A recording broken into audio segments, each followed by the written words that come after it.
আসসালামু আলাইকুম প্রিয় শিক্ষার্থীরা, আমি শিন সুলতানা চলে আসলাম নতুন একটি ক্লাস নিয়ে। এই মুহূর্তে আলোচনা করব রানার কবিতা নিয়ে।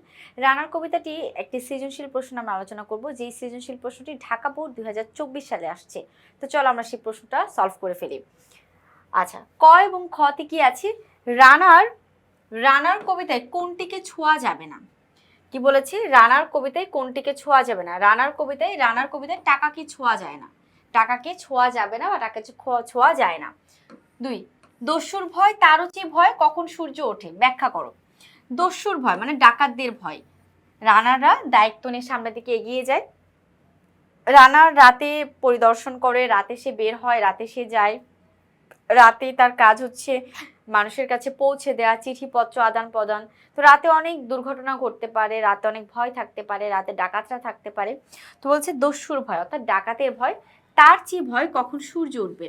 কারণ রানারকে ভোর হওয়ার সঙ্গে সঙ্গে তাকে পৌঁছে দিতে হবে তার চিঠিপত্র, টাকা পয়সাগুলা। এই জন্য বলা হয়েছে যে রানার দস্যুর ভয়ের চেয়ে সূর্য ওঠাকে সে ভয় পায়। চরণটির মাধ্যমে কবি মূলত রানারের কর্তব্য পরায়ণতা ও দায়িত্ববোধের দিকটি ইঙ্গিতপূর্ণভাবে তুলে ধরেছেন আমাদের কাছে। এরপর দেখো, রানারের প্রধান দায়িত্ব হলো সূর্যোদয়ের আগে নির্দিষ্ট গন্তব্যে ডাক পৌঁছে দেওয়া।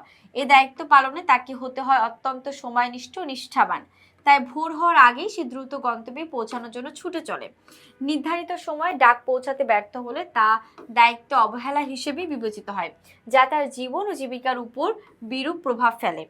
চলার পথে দস্যু ডাকাতের মতো নানা বিপদ থাকলেও রানারের কাছে সবচেয়ে বড় আশঙ্কা হলো সূর্য ওঠার আগে ডাক পৌঁছে দিতে না পারা। দায়িত্ব পালনে ব্যর্থ হওয়ার ভয় তাকে সর্বাধিক তাড়িত করে। সে কারণে সূর্যোদয়ের সময় নিয়ে তার উদ্বেগ ও উৎকণ্ঠা সবচেয়ে বেশি প্রকাশ পায়। অর্থাৎ রানার দস্যুর থেকে তার দায়িত্বর বোধের কারণে, তার দায়িত্ব হচ্ছে মানুষের কাছে টাকা পৌঁছে দেওয়া, চিঠিপত্র পৌঁছে দেওয়া, আর দায়িত্বের কারণেই রানার হচ্ছে দস্যু। অর্থাৎ দস্যুর থেকে, ডাকাতের থেকে সে সূর্য ওঠাকে অনেক বেশি ভয় পেয়ে থাকে। আর এখানে আমাদের এটাই আলোচনা করেছে বা বলা হয়েছে। এবার আমরা দেখব হচ্ছে গ আর ঘ। উদ্দীপকে ফজু মিয়ার কার্যক্রমে ফুটে ওঠা দিকটি রানার কবিতার কিভাবে বৈসাদৃশ্য পরিণত হয়েছে তা ব্যাখ্যা করো। গ ঘ আমরা একটু আলোচনা করি। ফজু মিয়া, ঠিক আছে।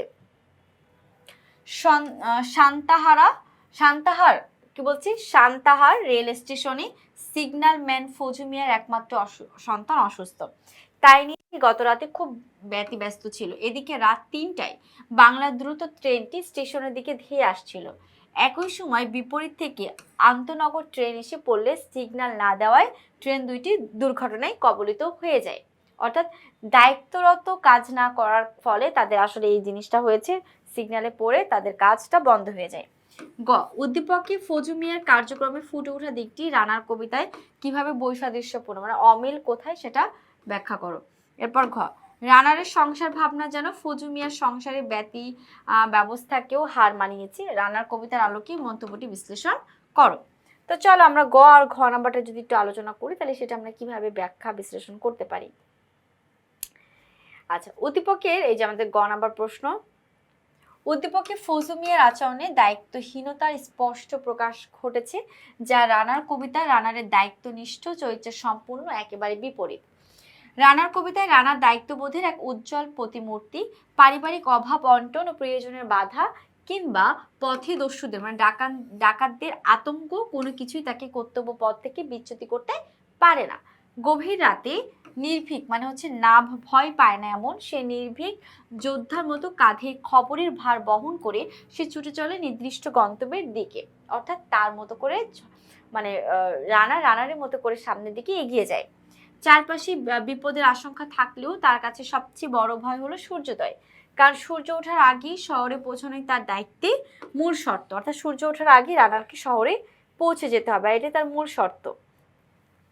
অন্যদিকে উদ্দীপকের ফজু মিয়া সান্তাহার রেল স্টেশনের একজন সিগন্যাল ম্যান।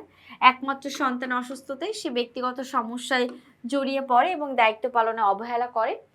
তারপর দেখো কি করেছে, নির্ধারিত সময়ে, আমি পাশে একটু দেখি,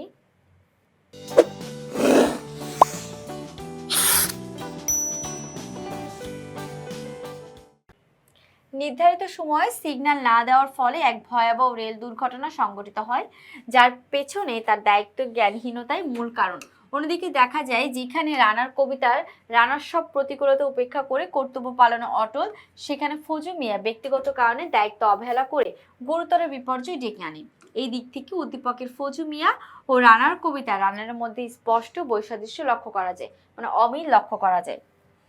আচ্ছা, তো কিভাবে?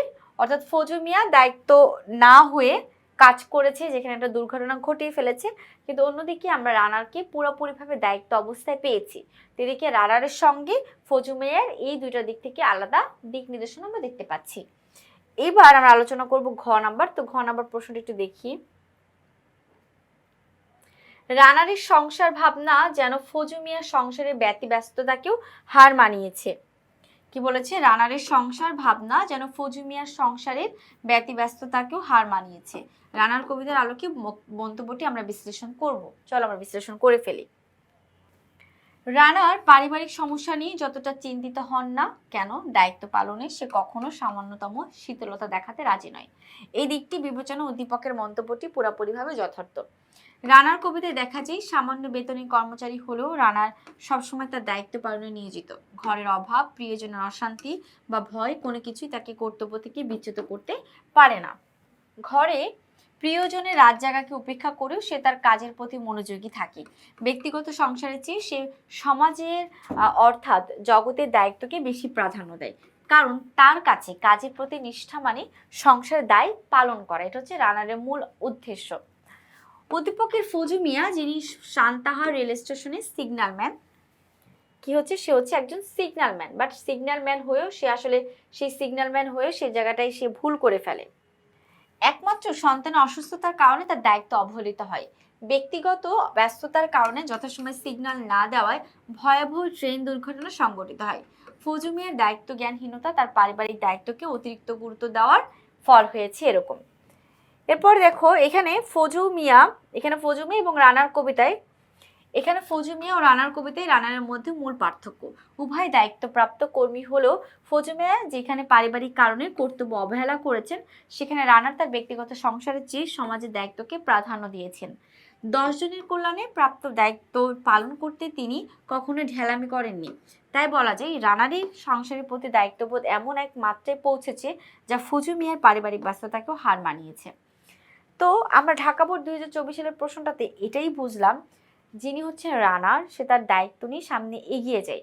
রানার পারিবারিক টান, মমতা, অনুরাগ এই সব কিছু ভুলে গিয়ে পিছনে ফেলে সে কিন্তু সমাজের কল্যাণের জন্য বা অন্যের মানুষের কাছে নিজের দায়িত্ব বোঝাই দেওয়ার জন্য বেশি পারদর্শী ছিল। যেদিকে উদ্দীপকের ফজু মিয়ার মধ্যে এই ধরনের কোনো কিছু ছিল না।